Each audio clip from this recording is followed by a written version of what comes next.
It's always saying preparing on my end, but it's actually live. So I'm like, what's going on? Let's say this meeting is being streamed by Spring Facebook. Hello, Yeah. Facebook. How do Dr. A and I are here getting set up. There we go. Make sure we got everything prepared and ready for you all. I don't know why I made it big. Um, anyway, hey Facebook, how y'all doing? What's going on? So Dr. S here. Hey,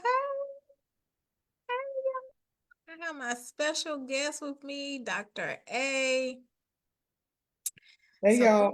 we are gonna go ahead and get started. Before we do, I'm going to do a couple of quick announcements. Um, so I gotta do my tagline. Well, before I do that, it's Tuesday.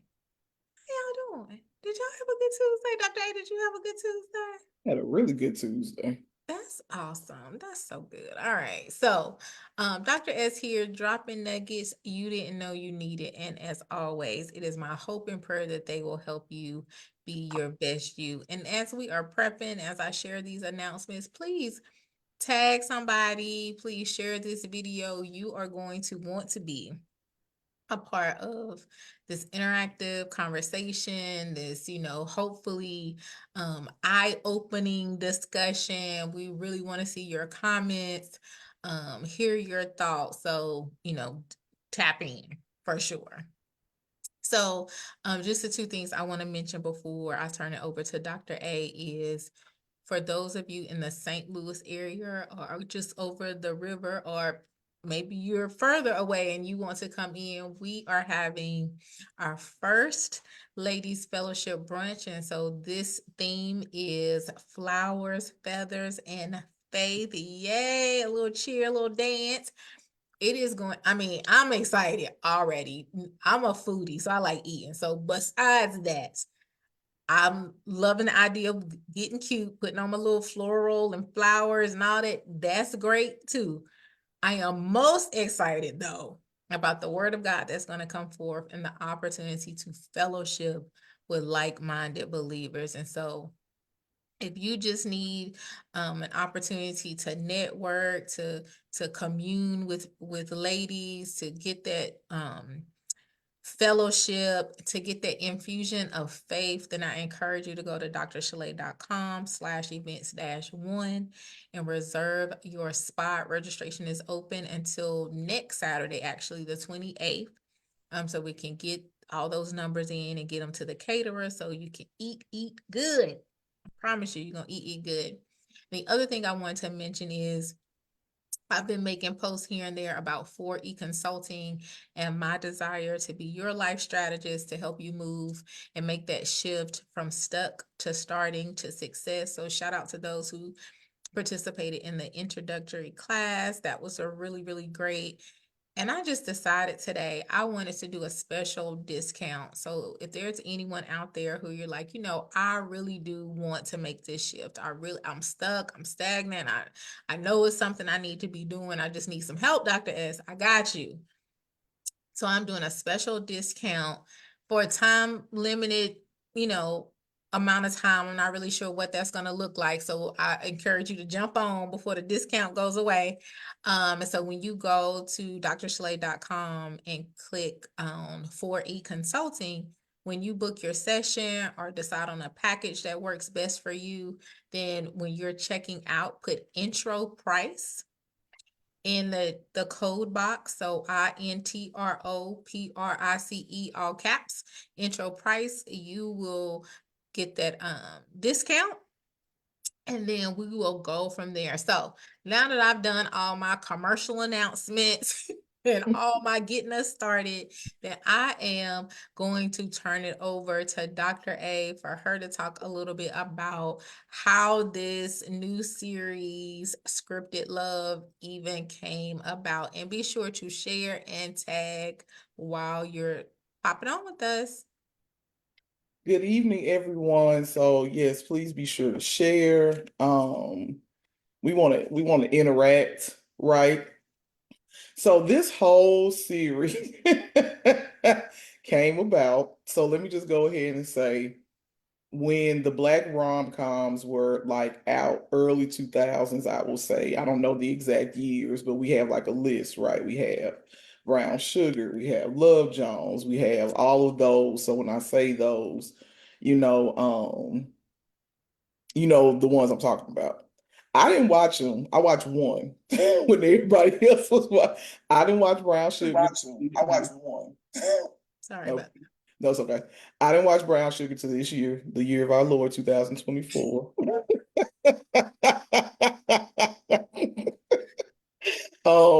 I didn't watch. I think I watched Love Jones on and off, growing up, and then there are a host of others that we'll get to. But today, so I was rewatching rather, so you can play that game. And I remember watching it when I was in high school, right? And I don't remember watching it anytime after that. So, as a woman who has been married and is now trying to navigate the dating world, I'll rewatch it again this year. I'm pretty sure I watched it before, but I just don't remember. But for whatever reason, it made just an impact on me this year. So I'm watching it and looking at some of this stuff and thinking back to when my friends and I watched it and how we all wanted to be Shantae and how we all, had these how we saw ourselves in this movie, right? And I just saw so many things that I thought was wrong. That I just thought was wrong. And so one day I'm watching it, and every probably 5 minutes I went on a rant. I called Dr. S. Well, Marco Polo her. So if you don't know what that is, it's like a video message thing.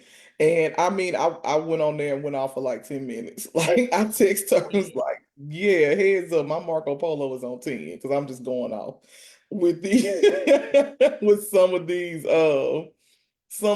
like scenes in the movie, and it just made me think about how we looked at that, right? Some of us, and I represent the some of us. We looked at that movie as probably like not a solidified guide, but it was a view into what we thought dating would look like, right? So we watched this movie, and this is what we thought navigating dating and relationships looked like, especially those of us who may have grown up in single parent homes, who like, not tell my mama business, but I ain't know everybody she dated. So like to me, she only dated like two people, but she probably dated more. She just didn't bring them around me. And so I didn't get the glimpses of what dating looked like as a child. So number one, number two, which I don't know if we'll hit, but the institution of church that I grew up in, I never got taught about dating. I was taught you grow up and get married, right? You don't we didn't know how to like navigate the male, female, even relationships. I was telling a friend yesterday, I was like, I can remember, and some of us probably can relate. I can remember in Sunday school, the teen classes, they were separated. Like there was a girl teen class, there was a boy teen class. We never even mixed. And I just think about so, and I get it. Like I'm not here to, bash any of my old leaders. But they were doing the best that they thought. They thought they were doing the best, right? But I just got up and remember that for me, that even affected because I was a little shy and reserved. That affected how I even related to the opposite sex. Mhm. Just growing up and all of those things. Some of my classmates it didn't, but for me.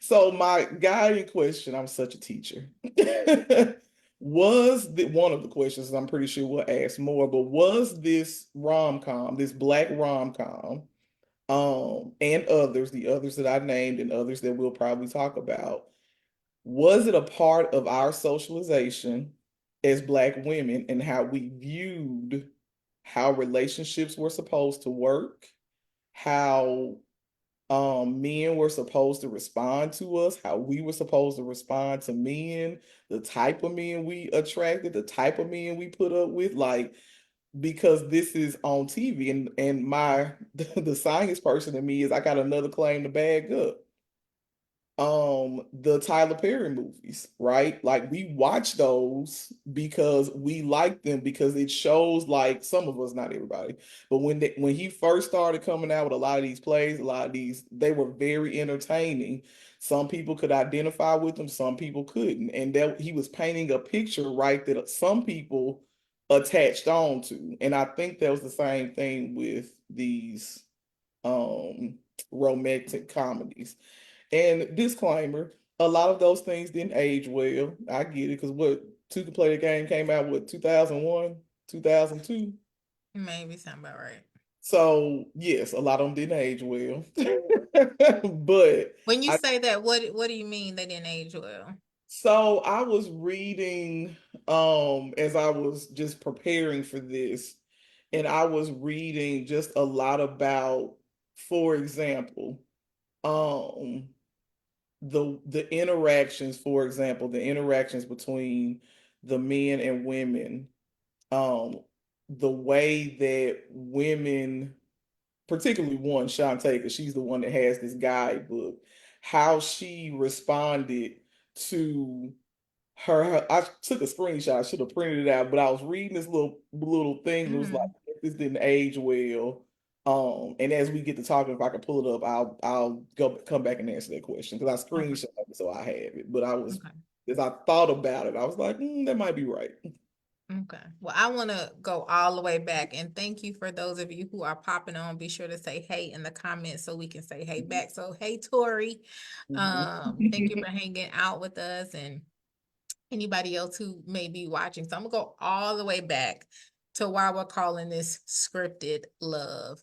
So if you're, watching along with us, if you're watching the replay, as Dr. A said, she watched this movie Two Can Play That Game and was like, wait a minute, I'm watching this to a different set of eyes. Why do we like this movie? And we, bounced around some names and, we were talking about Black love and Black relationships. And, since we were talking about movies, we're like, okay, movie, script, it's rom-com love. So that's how the title Scripted Love even came up. And we really want to explore, and she said some of these popular Black rom-com movies or Black love movies to dissect, if possible, like why we like them, like, and are they still relevant? Did they age well? I know for me, Two Can Play That Game was like my go-to movie. It was so much my go-to movie that, and it probably did come out in the early 2000s because I remember this is when we still did VHS. Mhm. Mhm. So my homegirl, my roommate at the time, we had like a Black love movie fest, and she rented all of these movies for us to like literally sit and watch. We spent like 8 or 10 hours just watching these movies back to back to back, and I think she even bought me Two Can Play That Game because that's how much I like this movie. So it is very interesting as we'll tap in, and hopefully you guys have your thoughts and your questions as well, how we watch something at one period in our life and it resonates with us, or we think about it, or it frames or helps us form how we think relationships should happen. Fast forward 20 years and how now we see it through different eyes. Maybe we still see it through the same eyes, who knows? But how we might see it differently because we've lived life, we've had different experiences. And so lots of us who are probably watching or will watch are in that same kind of age bracket. So these movies that we talk about are going to be familiar with to you. We know you're going to have thoughts about them. So, like I said, please pop on, please share your thoughts because we really want to hear that. So, I just wanted to kind of, summarize that all up and then let Dr. A get back into any specifics that she has about, again, the movie. Two can play that game. Dr. A, do you want to give like a brief synopsis of the movie? You want me to do it? Sure, I'll start, and if I leave out any parts because I was very triggered, and Okay. I will try to give it again real quick. So it opens up with really successful Black women. That was one thing. I think that's what attracted us to this movie is young Black. Well, for me, I was 16. And side note, now I know why our parents didn't want us watching certain things. I'm gonna come back to that. Because I'm 16 watching this. You was grown watching this. So then there's the other difference. But successful Black women, it was a group of four women, and they were all in different dating stages in each other's lives. So you had one who was like the fun girl. They called her Ghetto Fabulous. We're not gonna stick on that right now. I'm just giving a synopsis of the movie. Her relationship was typically like he was a hood dude, right? Like I don't know if he had any employment. I'm assuming he doesn't, just because he asked her for money in one of the scenes. So he was unemployed. But the way he like kept her around, like or kept her in the things, again, when I was 16, I didn't realize this as an adult. I got it. He was like, I could lay it down. She was like, no, I won't do nothing like any of that anymore. Then you have Tracy, who was with a cheater that showed signs of cheating in the opening scenes, and then finally she broke up with him. And you have I called her Regina, but I forgot her name. I forgot what her name was in the movie. Yes, I think it was Regina. It wasn't Okay. Regina. I don't think it was Regina, but but Regina from whatever. She was in the midst of a breakup, but also as the movie goes on, she was following this 10-step program that her friend Shantae, which is the perceived leader of the group, right? Everybody looked to her for advice. She had what looked like to be the perfect relationship, perfect boyfriend. All right. So what happened was she called him out, and I want to talk about this. She called him out to dinner or drinks or whatever. She was out with her friends and he was out. He said he was working like late, but it just so happens they ended up in the same place. He wasn't working late, he was with another woman. And so that spawned this whole like her 10-step program in place. So she had like the step one, which I don't remember. And that's probably what I should have wrote down, but like the different steps that she went through. And one was like really when you look at it, she wasn't communicating. She tried to one up him by being seen around town with somebody else. And then so to play that game, he decides to be seen with somebody that she really don't like, and he knows she don't like her. They ended up at a work thing together. And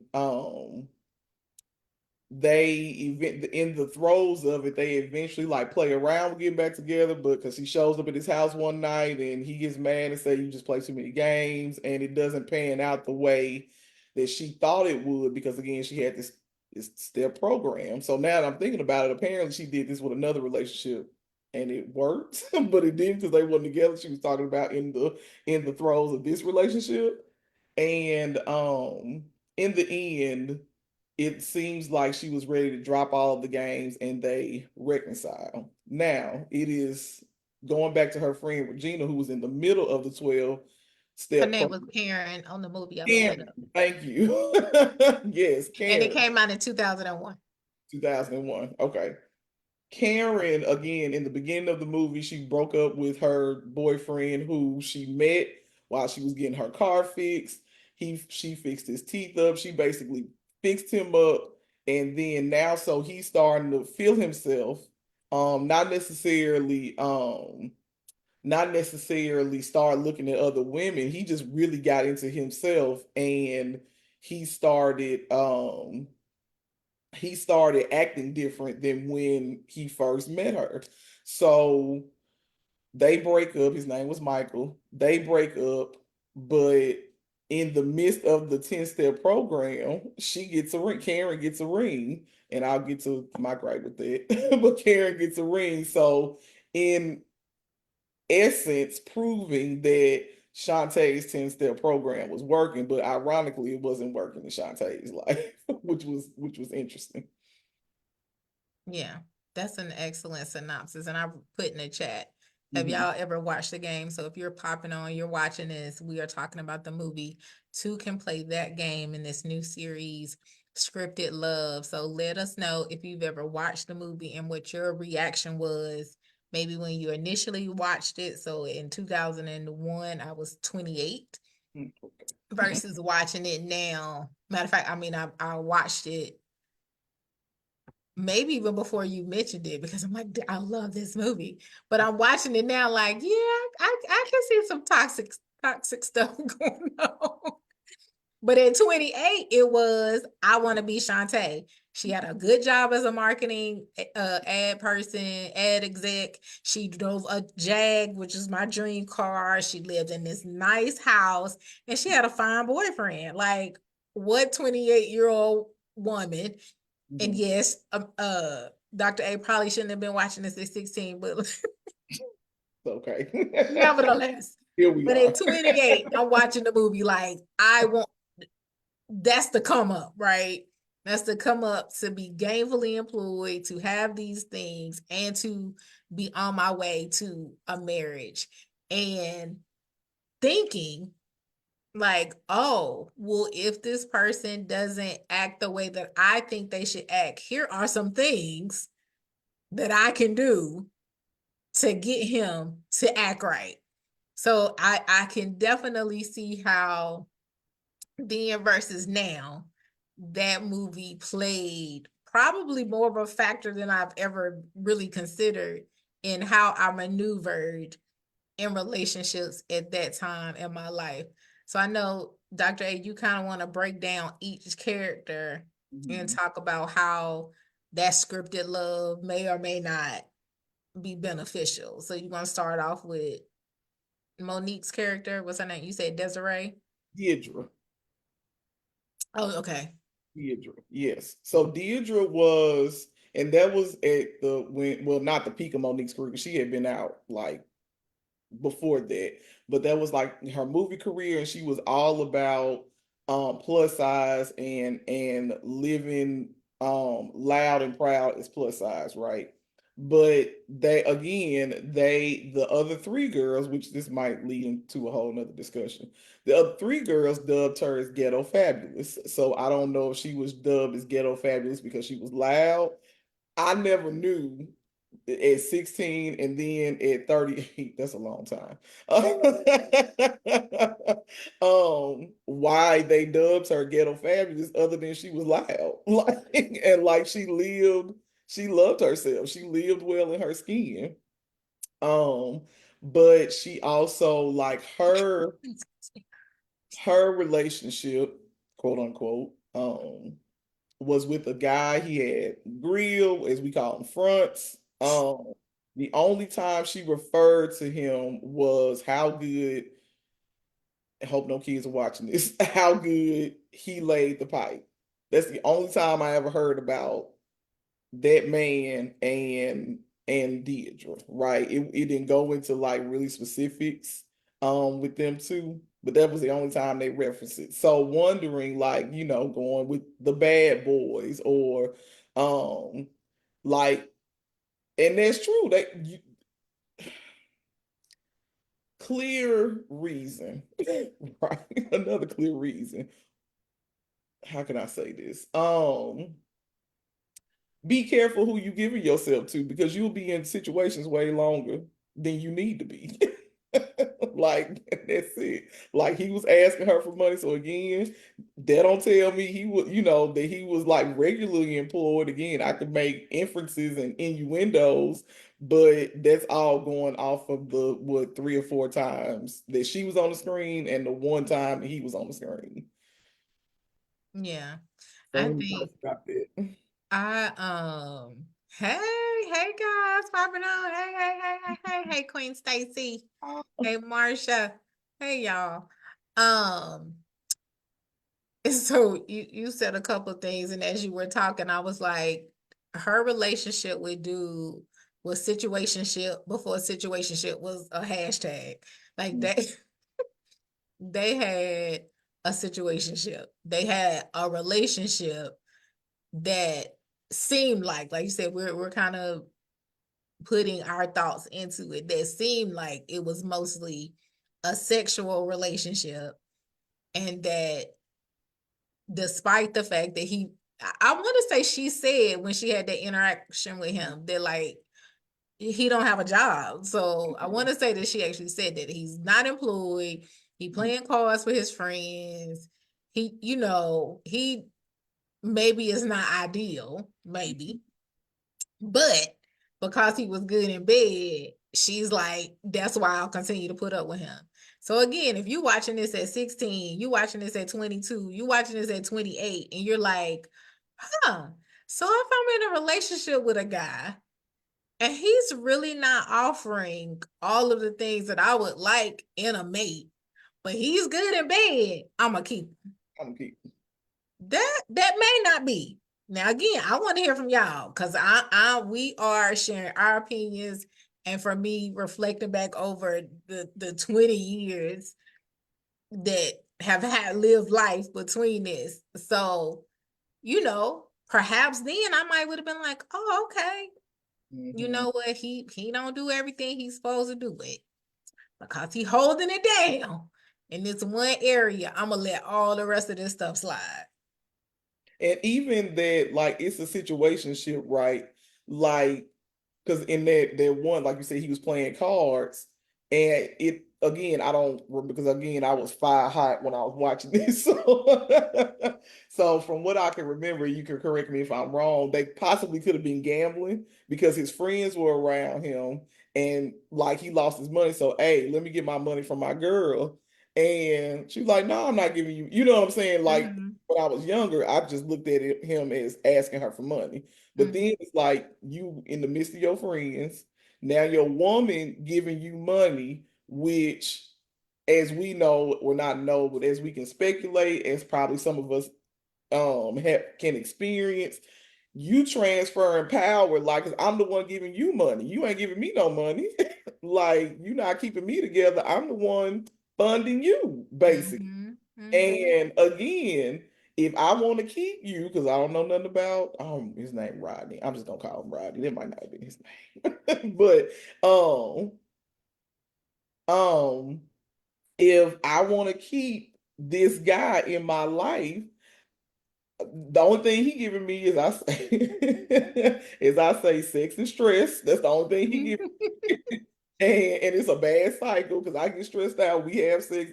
It's just a bad cycle. And now I'm also giving my resources because that's probably her house that they was in. Like, right? Like I'm adding a lot to it. But this is off again experience like throughout now again going from the time I saw it now after being married and now in the dating world, right? Mm-hmm. So yeah. So yeah, a lot we could say about again as we're thinking and Miss Stacy said yes, a lot going on for me.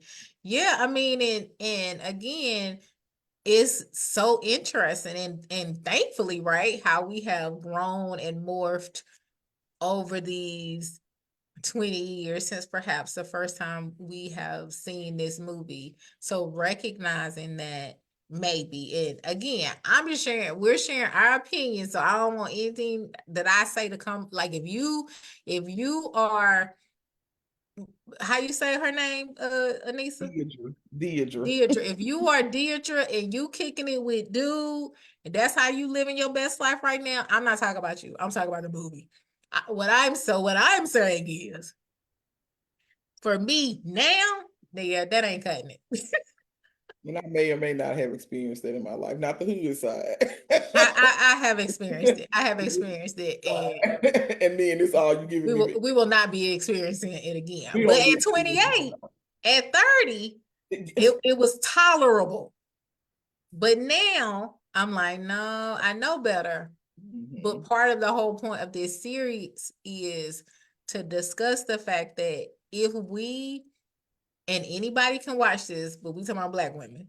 If Mhm. if if our only if not even our only, if most of our relationship experience, our knowledge came from watching these types of movies, it is no wonder that some of us are perhaps in the situationships, relationships, marriages, divorces, whatever that we're in right now. Marsha, we are talking about the movie Two Can Play That Game that came out in 2001. And we are just discussing how we watched it then versus how we're watching it now and the things that had come up. So we talked about Deidre's character. So let's shift to Tracy. Tracy. Okay, so again, from 16 watching this, um, Shantae is going to get Tracy from her guy's house. Okay.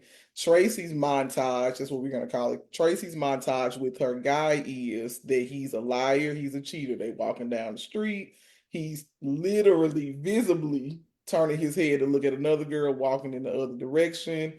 She plants underwear at his house.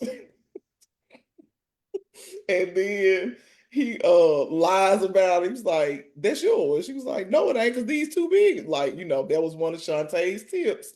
If you think your guy's cheating, plant underwear right at the house. So Tracy gets so mad that she started breaking up all of his stuff because she now has proof that well, I guess that's proof.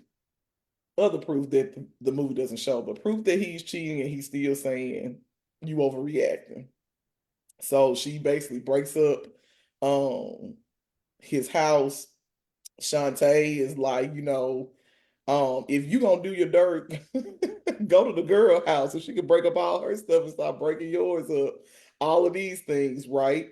And one particular thing, Tracy smacks the mess out of I think Dwayne was sorry, Sha-Lai, but Dwayne inside joke. But I think Dwayne was the guy's name. But she slaps the mess out of him. And her Shantae, she like, so Tracy breaks up with him. I'm through with you, not talking to you no more, blah, blah, blah. And he was like, "You gonna pay for this stuff?" She's like, "I ain't paying for nothing." So on and on. But eventually her and Tracy leave. And they left her and Shantae and Tracy leaves.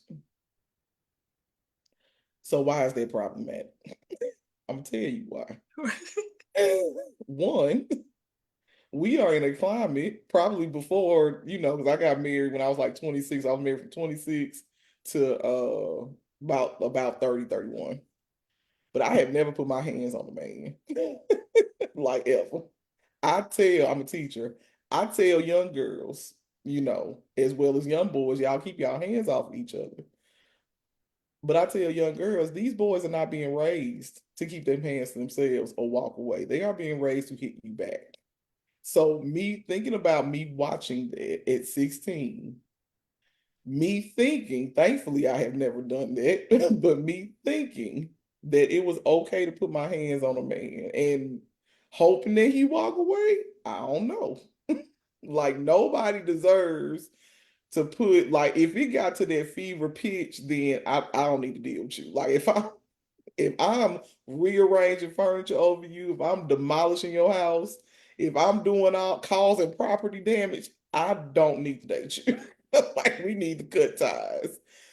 So again, Me, if I took that, thankfully I never did. But like again, watching it at 16, I just looked at it and I ain't even flinched. Thankfully, I didn't play that out in my real life, but I know some people who have. I see it like a lot. Mhm. He could easily have hit her back, right?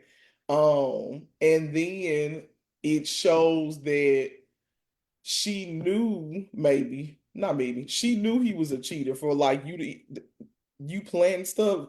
You cheated on me, I'm leaving. I'm not gonna get like you're not gonna admit it because they already know what the consequences are. So yeah, that was that those two things were problematic for me. I didn't write that down, but the slap, yeah.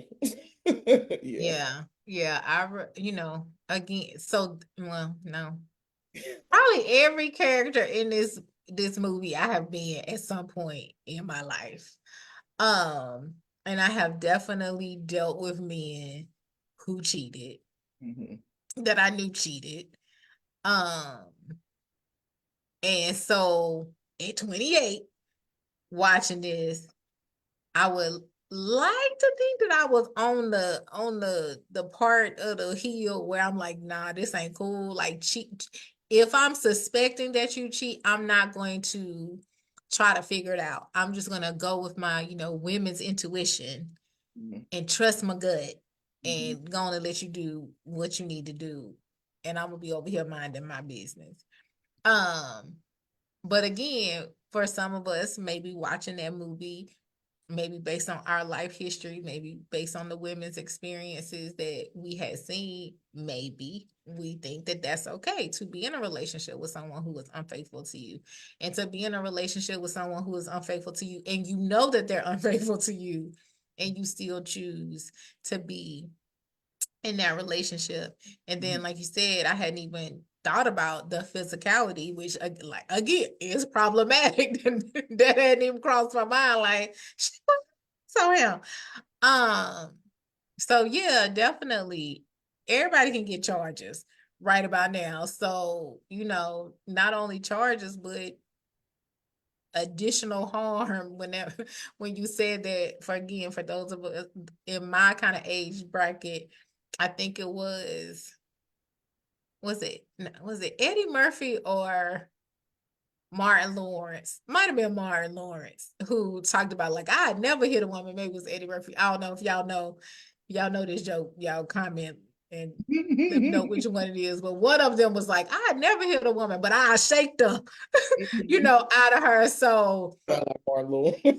was it Marlon? So Martin that plays in my mind for those of us who as women feel like, oh well, I'm a woman and a man's not supposed to hit a woman, and if I throw blows or throw hands or whatever, he not gonna hit me. Like, he might move me out the way, or he might Lord. do something like that. But yeah, these folks newfangled nowadays. You might not make it out. So if it's a situation where you are concerned about his faithfulness, then maybe you just dip on out Mhm.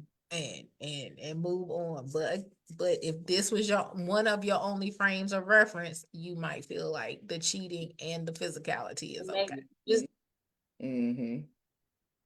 Yeah, right. Like again, not, and I mean, like, I may or may not know some people. Now, I've never done it, but I may or may not know some people that key a car when a guy crossed it the wrong way, take a baseball bat to they stuff. Um, I've always looked at that as like, why you gotta do all that? Like, just stop talking to him. I never got I get that you're upset, but you taking it out on him in that way, I never understood that. Like, I would never do it. Like, did I ride out with you while you did it? Because I want to make sure that nothing happened to you. Yes. But I've never, like, it goes out well. He deserved it. It goes all the way back to waiting next hell when she set his clothes on fire. Like, these are what they say, hell hath no fury like a woman scorned, but you can be scorned and keep your hands to yourself. Like, you can do these things because, like you said, now in a lot of areas, Men are not being taught to walk away. They are taught somebody put their hands on you, you put their hand. It don't matter who it is. So Mhm. just being understanding, um, just understanding that like it ain't that serious. It's time to go. As Marsha said, when they get that out of hand, it's time to go. My blood Yeah. pressure don't need this. Yes. Yes. Hey, Ebony. And yeah, I absolutely agree. If it gets to physicality, and I again reiterate, I have been every woman. So y'all read between the lines. I have been every woman on this movie. So been there, done that. All right, what we gotta say about Karen? Karen was the one that made me the most mad. Karen was the one that I had the most questions about. So Karen was the one that literally and visually took potential and made it a project, right? Like this guy, of course, movie makeup, they made it, different. But I think about a guy that step to you, say all the right words, but they teeth ain't, together, or their physical appearance rather is not where you want it to be. But you invest in him, you like do all of these things, you raise his self-esteem up because obviously wasn't nobody else checking for him till you came along. And then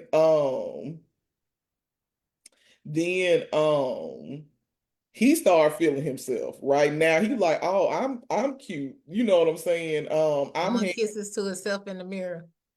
right. He walked past the mirror one day, like, dang, wait, the dude look good. Cut his hair because he had a cherry curl. And in 2001, didn't age well, right? 2001, a guy stepped to you with a jerry curl, it's like an automatic no. Am I correct? When nobody stepped to me, they had jerry curls in high school. I don't want anybody of any gender to have a Right. Jerry curl in 2024. I mean, 2001, right? Like, if a guy stepped to you at 28 and he had a Jerry curl, would you be checking for him? It's okay. No judgment here. So that was a thing. Like Jerry curl was played out. It wasn't, in trend or whatever. She got him up to snuff. She got him up to speed. He started feeling himself. He used to dote on her a lot. That was one specific thing. He doted on her, catered to her.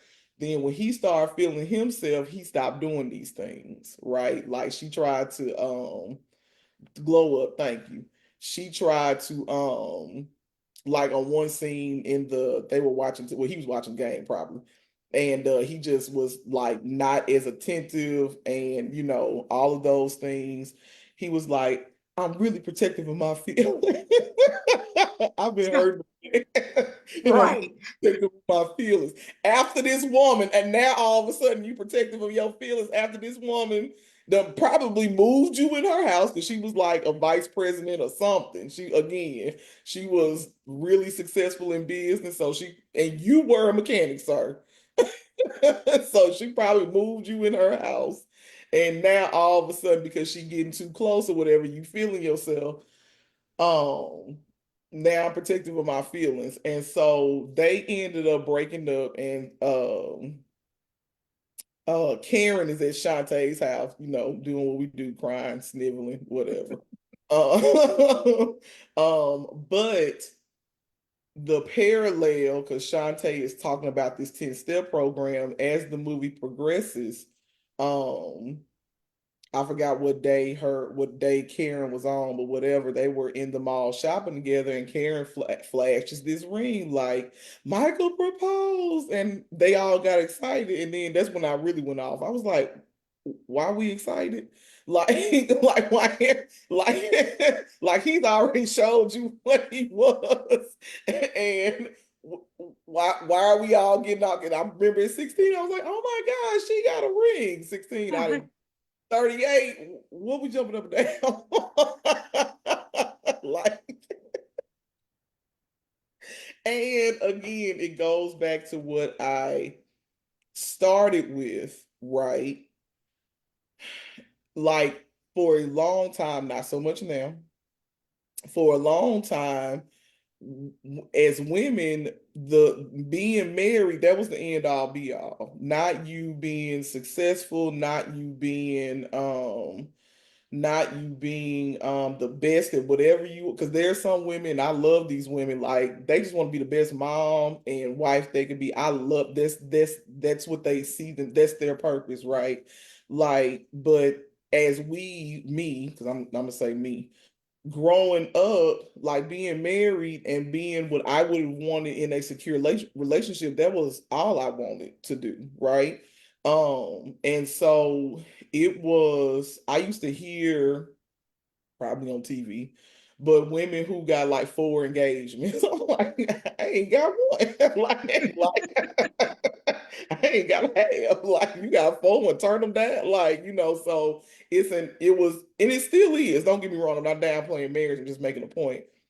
Um, but it was like, this was our ceiling. Now, it could have very well been the ceiling because she had already been successful in business, right? Like she wasn't lacking in her professional life or what have you.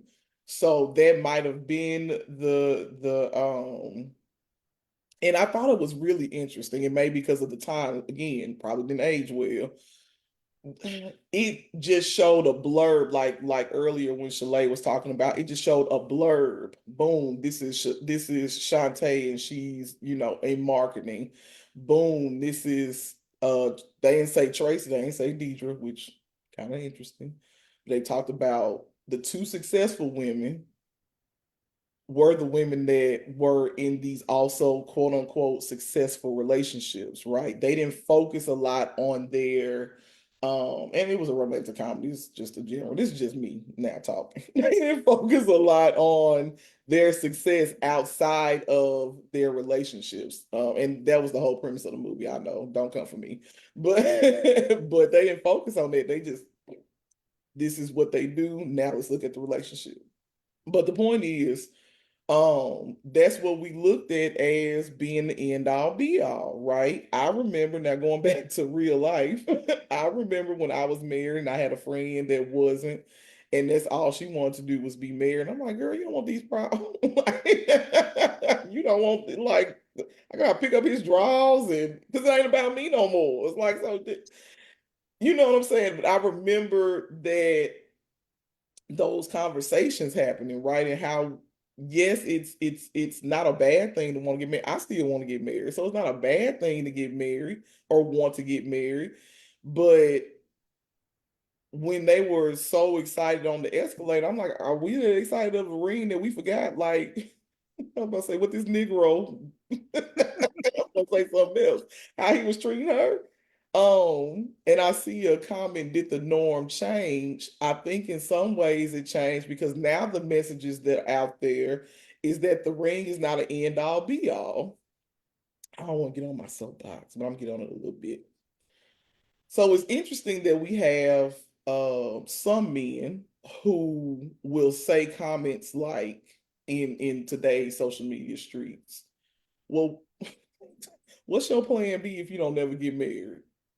What you what you mean? Like, what, if you over 35 and you ain't married and don't have kids, you might as well just get a cat and die. Like these things that these people say. And it's, as I think about it, it is to shame women, or really what you're doing is projecting your failures onto other people. You just don't say, well, nobody checking for me. So now I'm gonna try to make everybody else feel bad by saying stupid stuff like this. So the messages that are now out there, which I really, really appreciate, especially from our younger generation, is that the ring is not the end all be all. If we don't get married, that's okay. It's not, our life don't stop, and I think this is a perfect time to bring in that picture, Sha-Lai, about the successfully single.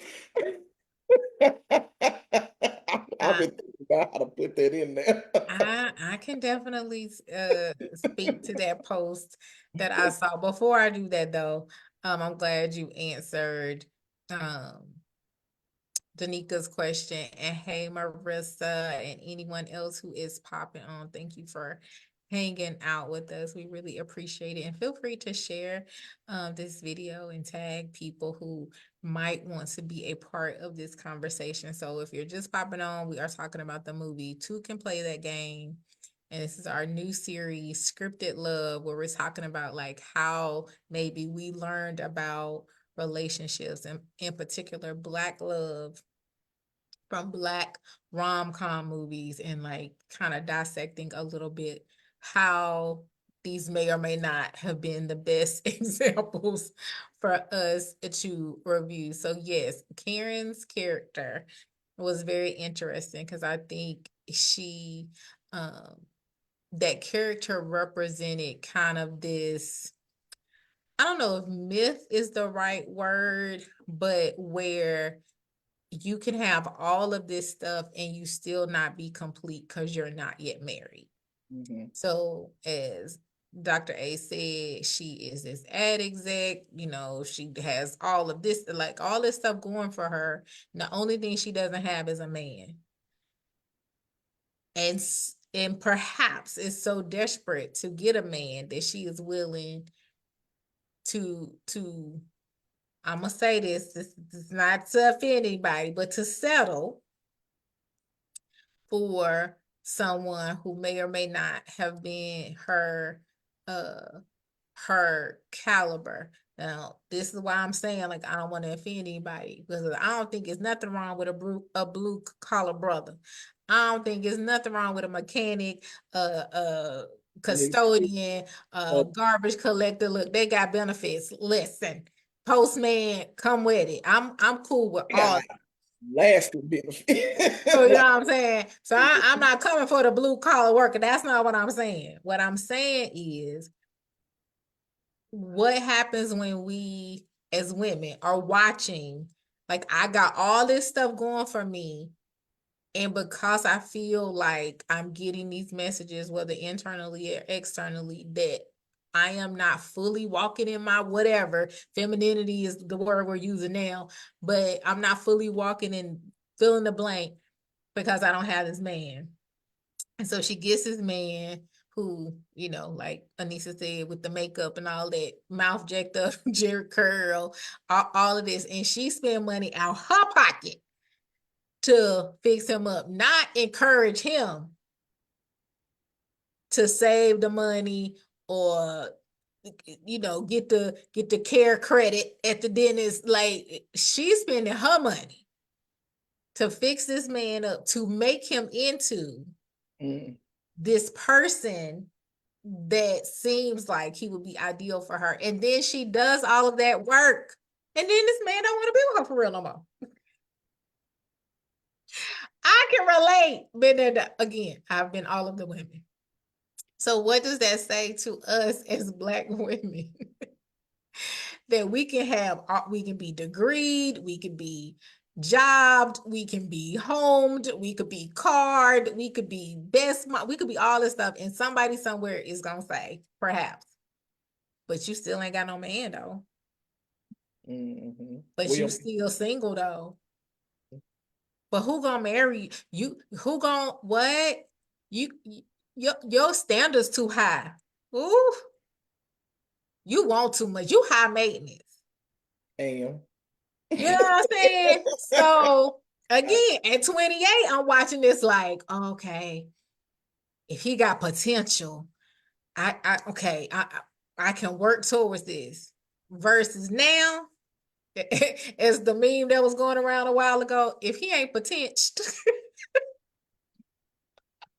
If he don't come to you potential. if he ain't already potential, I'm good.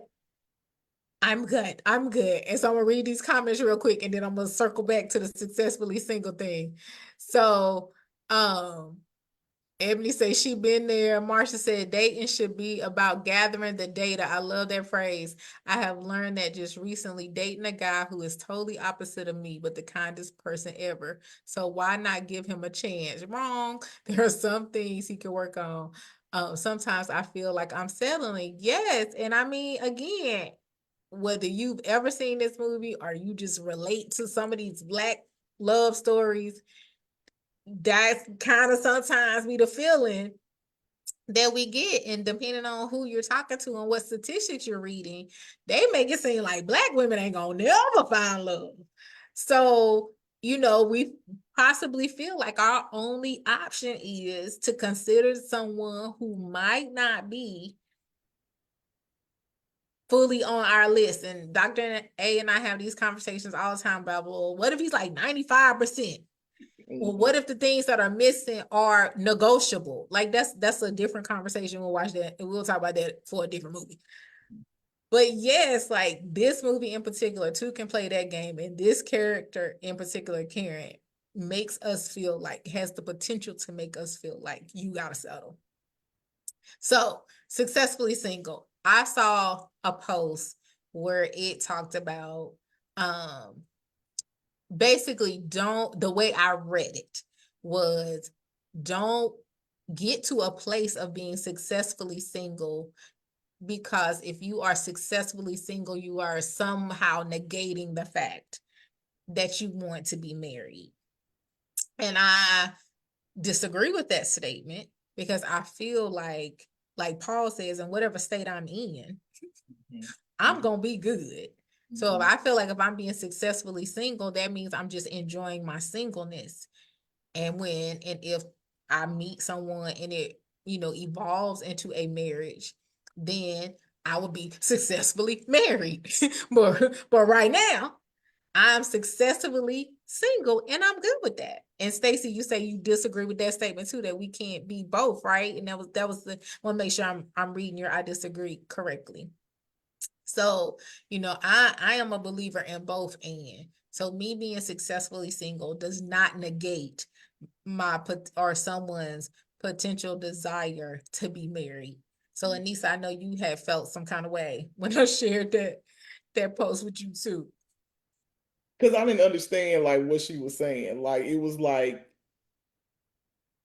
don't be, because to me, successful, it may not be, but the way I read it in this context, successful, happy, just because I'm happy, single, like you said, doesn't negate the fact that I want to be married. Like maybe what she was saying, she did, because again, we interchange single and being alone. Mm. Like maybe she was saying if you are successfully alone, which sounds worse, not lonely, but just lacking another person, then that means, because there are some people out here that literally they cool. I love them. They don't want to see, they love where they at. And that doesn't mean that they don't have the rights to change. Right now in this season, they love where they at. They cool. They loving themselves. They discovering themselves. All of this stuff. And that doesn't mean that in another season they be like, hey, I did that. Now I want to be married. Right? That don't mean that. But I think, and see, and this is another fallacy about that. Because she said something about learning to be a wife and all of those things. Ma'am, you can't learn to be a wife till you a wife. Like, because learning to be a wife to me is doing wife stuff with people I ain't married to. How I'm learning to be a wife? Like if I'm seeing a guy, right? Because that's the only way I'm learning how to be a wife. I don't know how to Right. learn how to be a wife without being in a relationship. Like that means me doing wife stuff. I'm not gonna be a wife until I'm a wife. Like that's to me. So I looked at it as not as a way to shame people, but it just had a little undertone of if you like being single, that means you don't want to be married. And that is like you said, that is not true. Yeah. Yeah. Definitely Stacey was like, no, I'm successfully single. Hmm. And I feel like lots of us women are, and like what we are both saying, and perhaps people watching a replay will agree. Those two are not mutually exclusive. I can be successfully single and still be desiring to be a wife. And I think that's an excellent point. Hmm. I'm not a wife till I'm a wife. Hmm. So yeah. So I kind of don't have a choice but to be Hmm. successfully single Hmm. until I'm a wife. Mm-hmm. So yeah. Mm-hmm. Oh, while And you get ready to think,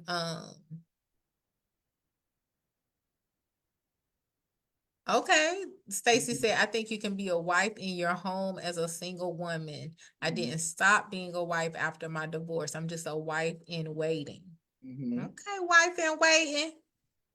And that can get like we can because I'm looking at that now again. Just I appreciate the input. I think we can look at that as again like the what's the word?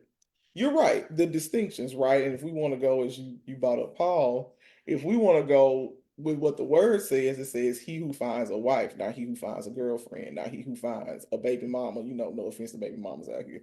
I love baby mama. So my friends, right?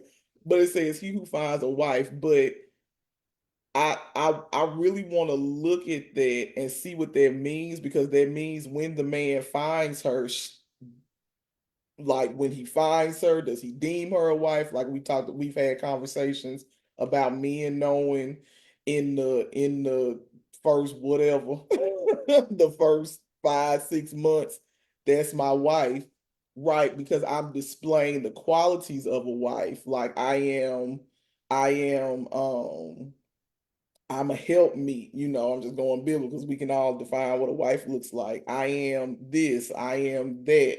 So yes, that I can have these qualities in that the guy is looking for more specifically, like just a little input. Because I think this is really paramount to Dr. S mentioned the non-negotiable list or whatever, and now how I'm reframing the way I interact with potentials, and I use that loosely, or husband material when I as someone said earlier, when we date, we're supposed to be gathering data, right? Who was that? Marsha.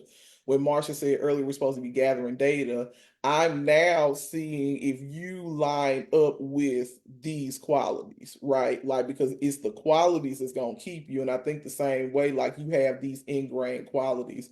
I think some people, and this is a debate, I'm just rambling, sorry, y'all. But some people be like, if you're dating someone, you should fix their plate or cook for them. Y'all ain't like, and I know some women like, I ain't doing that till I'm married. Like that's married privileges. Like you want that, upgrade me. Right? Like, so that's what I meant by the whole like I'm not a wife until I'm a wife. You know what I mean? But I love the I don't stop being a wife because well, that's very true. I stopped being his wife, but I didn't stop being a wife. But yeah, so Uh, I have got to love these conversations. You guys we were also thinking about previously having something like we're gonna start a podcast at some point. So and it'll be like being a fly on the wall, hearing some of the things that Dr. A and I talk about. Because what we're sharing with you are things that we talk about at least 3, 4, 5, 17 times a week. So um y'all are getting privy, and so I appreciate again you guys hanging out with us and commenting. And I want to tackle one other comment before Dr. A, you talk about the final and main character, Shantae. Danica said that sometimes married women look down on single women, and that can be, very true depending on where you are, what arena you're in. Like again, that you're not a complete woman if you're not married. mhm, And I think again that is just unfair. That is unfair to single women. It mhm, is also a fallacy because you are whole and complete and fearfully and wonderfully made, and all of that good stuff separate from some other person. And so I think again this is a whole nother video, but I think that sometimes why we as women rush into, or we're like the character Karen, because we're feeling like we got to do this to fit into some societal norm, and that is not mhm, um always the case. We might be wives in the spirit, but that Mhm. doesn't mean we have to rush into a relationship or rush into a marriage if it's not something that's actually God ordained. Again, that is just my humble opinion. Mhm. Y'all can comment, say something different if you like. Mhm. And I But what I you said. think that's one. I think that's one area where when we are married, Mhm. being mindful of what we say and how we say it and how we're making people feel. Because I would never want somebody to feel like they're less than because they don't have a ring. Because it's this. I was gonna say it's not that serious, but like it's not that serious. I'm gonna leave it there. You're a doctor.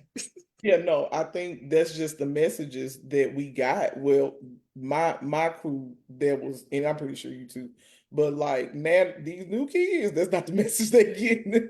But that was the messages that we got growing up, right? Like, um, not that you're less than, but it was, and you still kind of see it a little bit today, especially with social media, but that you are either missing out or that you're less than, or that you're not complete, a full woman or whatever, because you are not married, right? And so what can tend to happen, as you hinted on a little, Dr. S, is that we'll rush into this. We'll rush into a marriage, which again we should have a whole nother, because we can talk about it. I know, just because we weren't successfully married, we experienced marriage and we can talk about it. We'll rush into this whole covenant, right? Not fully realizing what we're getting ourselves into, all because, whether on purpose, whether on accident, whether a misstep, a mislight, what have you, someone made us feel less than because we were not married, because we were not in that status of having that relationship or whatever.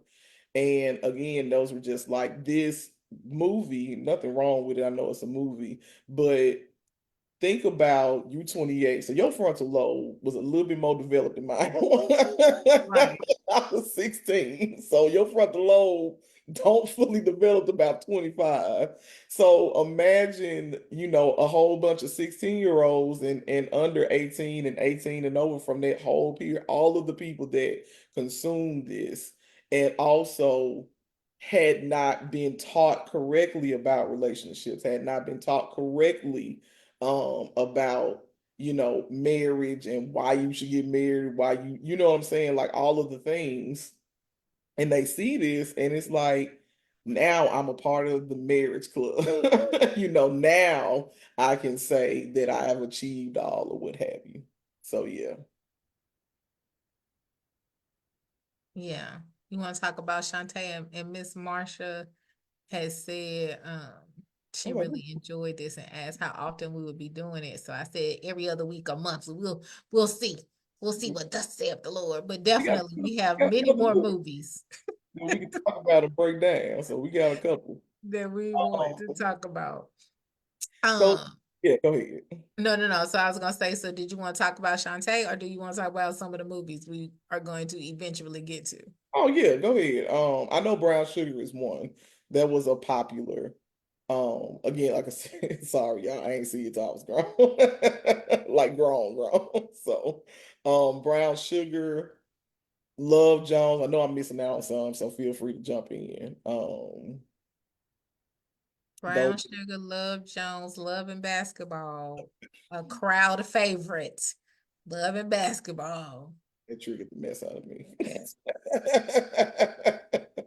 And I Um, mean, like, we can even think about where, like, the romantic rom-com started, right? We could talk about, like, Wait and Exhale again, a movie probably I shouldn't have been watching because they came out in the 90s and I was 7 when it came out. yeah, Oh, we can add Wait and Exhale to the list. And if you all have movies that you like loved to watch or would love for us to talk about, yep, Wait and Exhale came out in 95. 95. Uh, Oh, I thought that mhm. Then we can add those to the list as well, because yes, we can definitely. Ooh, just right. was. Danica said, okay, just right. Queen Latifah and Common. All Mhm. right. Yep, I remember just right. I did watch that one. Yep, that's Mm-hmm. nice one too. Yeah. Man, we can definitely talk about that. So yeah, you adding that to the list, Dr. A? Mm-hmm. All right, just right. All right, you want to finish up? We're gonna wrap up. Talk Well, about Shantae. Talk about Shantae, everybody's favorite. Shantae might need a part two. Okay, you want to do a part two?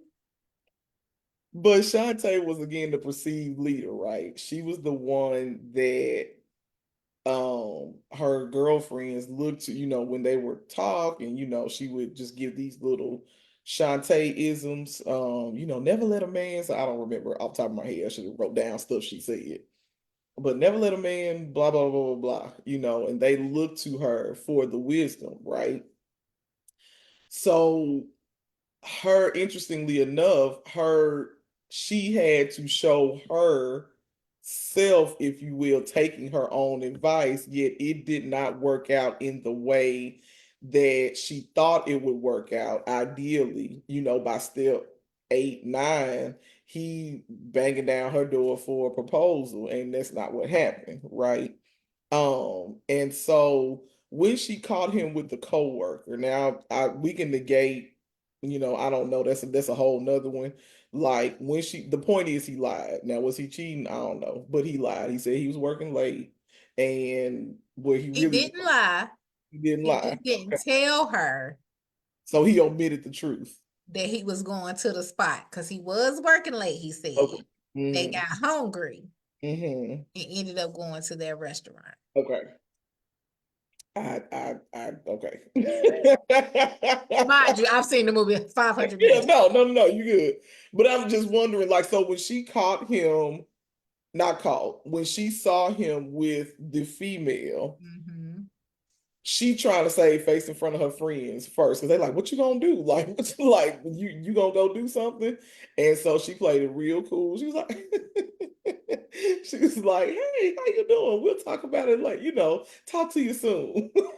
And as a kid, I thought that was weird.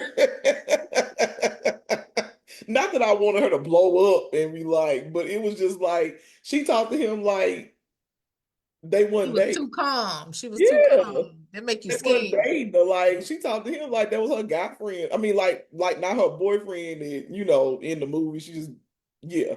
But she talked to him like it was just like, hey, how you? Like I ain't seen you in a while. Hey, how you doing? We'll talk soon. So I thought that was interesting.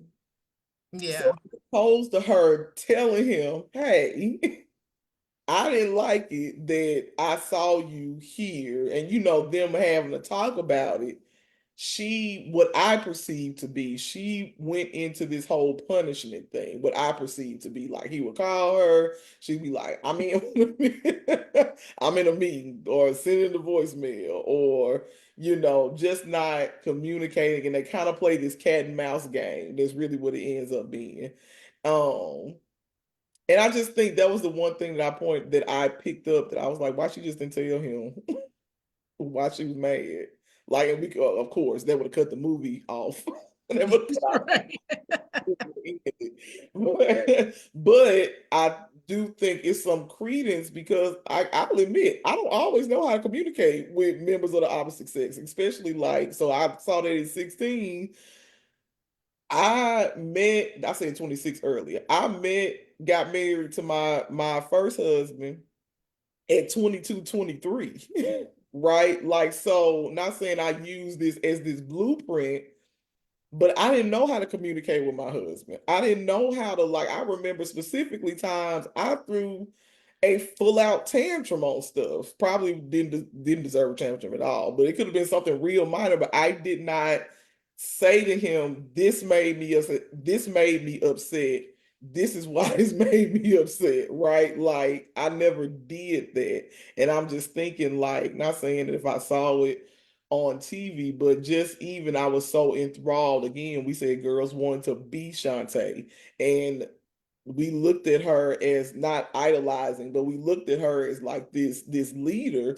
And if Shantae would have communicated, then I probably I probably would have been able to say, "Hey, I didn't like when you did that," right? So we set off this, like I said, cat and mouse game, and to me, it looked like she was punishing him.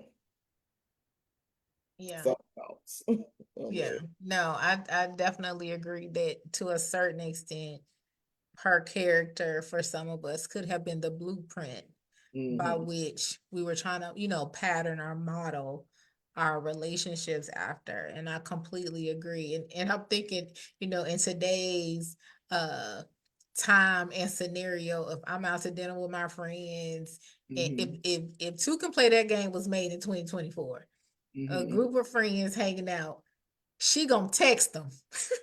Be like, what you doing? Mm-hmm. How's work? Knowing she looking at him across on the dance floor to see if he answer the phone, what he responds back, like what I'm saying. So whether we keep it in 2001 or 2024, your point is true of like how important is communication. Mm-hmm. So in the movie, he's like, we were working late. We came to get something to food. Came to get something to eat, Mm-hmm. and we Mm-hmm. just so happened to be at your favorite spot. So Mm-hmm. I could see how she would be like feeling some kind of way because you could have just messaged me or text or call. Well, now I would say text, but at then call me to Mm-hmm. say, "Hey, I'm finished working, but I'm about to go grab about to eat with my coworker," or whatever. Something could have been said before they happened to run it into each other at the restaurant by him. Something definitely could have been done differently by her. Hey, how you doing? And Mm-hmm. he like, oh wait, she like, no, that's good, but she's steaming. Mm-hmm. It could have been, hey, can I talk to you for a minute? We pull out to the side, have this quick Right. conversation. You wrap it up with your coworker.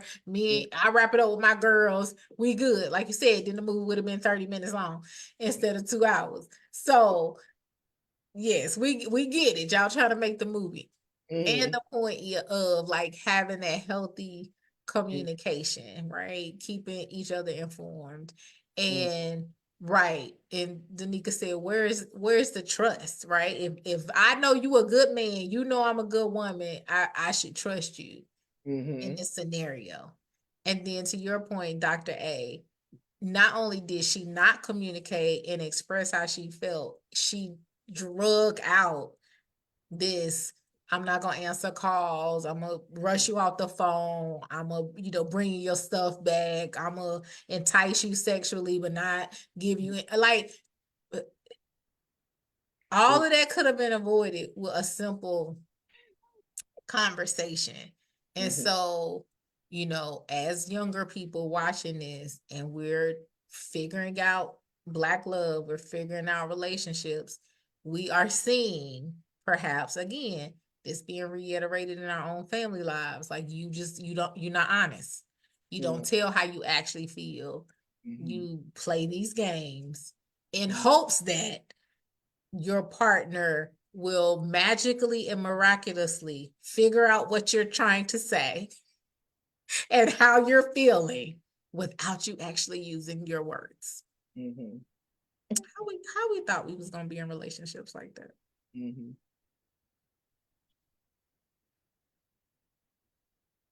Yeah. I don't know why this was my favorite movie. It was entertaining. Don't get me wrong. It was entertaining. It wasn't that the entertainment value was, and again, why I say it didn't age well because just the way society has moved as far as men and women dynamic, right? Like I think about the what she did. She wanted him to chase her. And in all of a sudden, I have conflated those two words, chase versus pursue. And what she want. Sorry, y'all see you see these balloons that just popped up on my screen. Sha-Lai in the Zoom. You celebrating. It threw me off, right? like, um, like pursue is actively getting to know you, like, hey, what you doing? I want to spend time with you, blah, blah, blah.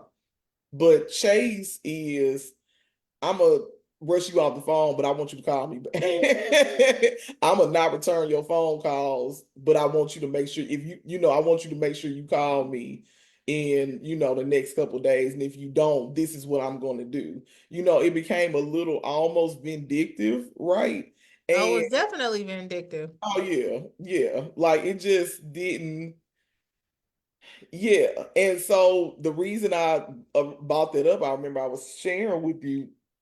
I can remember a time when I was in school where, so random. So as I think back, this was the dumbest thing. It was real small, but I was dealing with a guy and something happened. I don't remember, but it was like a whole party going on. And I went into this little other room and expected him, like I guess we maybe had words or whatever, but I expected him to come chase me. And it's like, no, I'm going to the party. And I'm sitting there like all in my feelings, all like, oh, he don't like me. I'm not doing that. I'm not gonna do that. So again, understanding and helping not just me, but younger women or all. I feel like some women probably don't understand the difference. There's a difference between chase and pursue. Chase is you always coming after me and almost like a you do what I say type thing. And pursue is it's like a genuine I want to get to know you. They in certain contexts they can mean the same, but not in this context. I don't know. Yeah. No, I feel you. So knowing that difference and knowing what part of that is our responsibility. So if I Mm, would like someone to pursue me, I have to be pursuable. You know what I'm saying? I could, it might mhm, not result in what I want it to result in. But if I am presenting something that mhm, some other person would want to pursue, then that will likely make it happen, right? So if I am communicative, if I am genuine, if I'm honest, if I am expressing myself in, clear and non-threatening ways, then mhm, it is very possible that a mature guy will be like, okay, that's intriguing to me. I mhm, will pursue that versus, hey, you okay? I'm fine. Well, what's going on? Nothing. mhm. Well, ain't but so much of that going, especially in this is a whole nother conversation. So y'all take down these nuggets and remind us in the next Right, video right. of like if he is mature, if he's a healthy male, that stuff is going to have the exact opposite effect. It's going to push him away because he's like, I ain't got time for this. I ain't got time for this. I'm trying to communicate with you. You cut me off. You hanging up. You not calling back. You know what I'm saying? And I'm gonna say this real quick, and then we can wrap up because like we'll talk all night. Mhm. Is to what was more Chestnut's name in the movie? Keith. Keith. So Mhm. Keith's friend, I forgot, uh, but Anthony Anderson. yes, Tony. Mhm. We just gonna call him Tony. I don't know this No, it name. is Tony. I had to look it up. Oh, okay, okay, okay. I never heard him call him Tony. So Keith Keith seemed like he was a mature, responsible young man, but he had his friend Tony in his ear, helping him go tit for tat Mm-hmm. with Shantae's the character, Mm-hmm. Shantae. So that's a whole nugget for all of us. Who is in your ear, helping or hurting Mm-hmm. your relationship, helping or hurting you as it Mm-hmm. comes to communication, helping or hurting you. You know what I'm saying? My assumption is Tony was single. Mm-hmm. So, I'm not saying this because we're single and we're talking about relationships. So I'm not saying that precludes you. Mm-hmm. But I'm like, well, Tony, did you just want to keep to be single because you single? Mm-hmm. Tony, do you have some unhealed stuff that you need to deal with? You know what I'm saying? Because where was the person to be like, hey, you grown. Just call her. Just Right. call her. Just go out to eat. Just talk it out. Just what was that person? What was that character in the movie? Mm-hmm.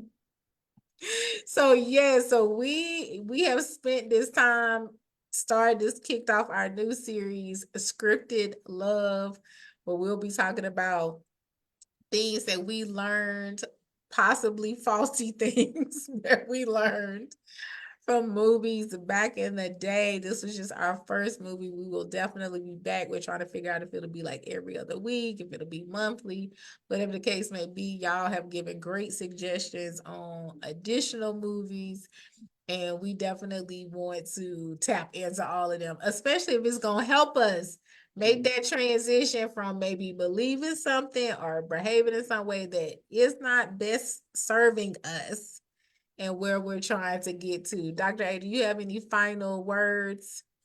No, I'm just like, I mean, I guess I'm not shocked because we talk all the time, but I'm just like shocked how long. No, it's gonna be like an hour. Like I'm looking at the time, like, oh. But this was good. Thank you all for your feedback and engaging with us. Like Dr. S said, you really just getting a peek into some of the things that we talk about all the time. And so I'm glad that you were, here to share that with us. And like, yeah, we're just here to do better, to get better. And again, this is to like a specific, like demographic. Like the time when those movies was popping, everybody was watching them. Like, so we just want to sit down and like talk about them. Yeah, we definitely do. And I'll say this one last thing. Um, because your phrase, it didn't age well.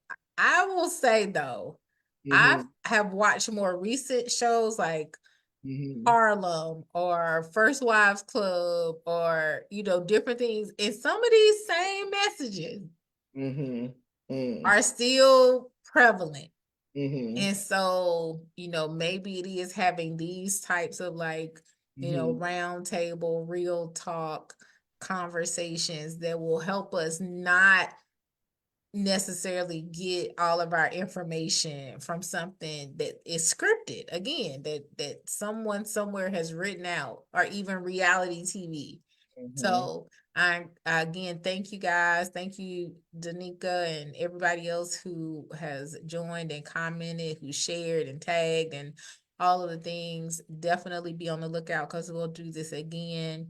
Mm-hmm. um if you guys are in the area and are available on October 12th, I encourage you to come out to the for the flevers, the flowers, feathers, and faith ladies fellowship brunch. That is going to be phenomenal. You can go to drshalay.com and reserve your spot. And then also, if you are interested in booking a session or a package with 4E Consulting, you can also go to drshalay.com and book your session. And I'm running a special right now. So if you go and as you're checking out, put in intro price as a coupon, you will get a significant discount. But you can, message me, DM me. I'll talk to you about all of those things. And Dr. A and I are signing off, and we will see y'all next time talking about scripted love. We love you guys. Be blessed, Dr. S. A good one.